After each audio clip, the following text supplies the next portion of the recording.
Rain tapped softly against the hospital window as Maya sat beside Noah's bed, turning his wedding ring over and over in her shaking hands. 3 days ago they had been arguing over something small. Dishes. Bills. Whose turn it was to pick up groceries. The kind of fight that feels huge only until life reminds you what huge really is. Now the room smelled like antiseptic and silence. Noah looked smaller somehow, lying there with bandages across his forehead and machines speaking for him in steady beeps. Maya leaned forward and brushed her fingers through his hair, careful of the bruises. "You still owe me an apology," she whispered, trying to smile, but her voice broke halfway through. She had almost let him leave angry.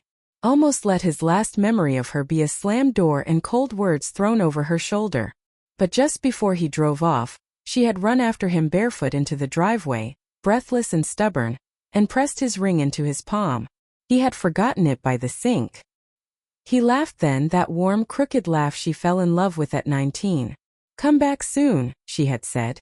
"I always do." Now she rested her forehead against his hand. "You promised." The doctors had warned her not to expect too much. Head injuries were cruel. Even when the body stayed, pieces of the person you loved could slip somewhere you could not follow. Still, Maya came every morning.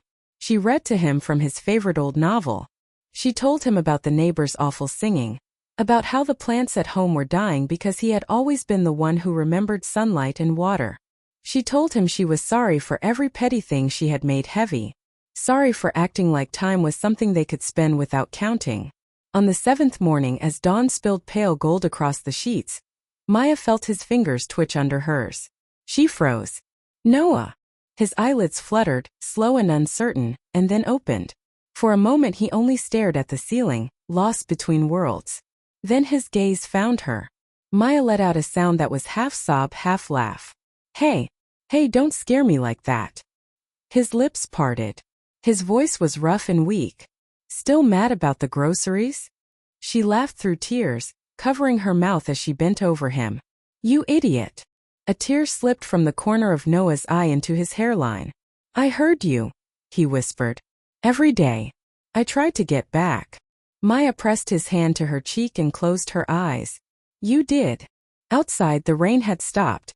The glass held the first clear morning in days, and the whole world looked washed clean, as if it too had been given another chance.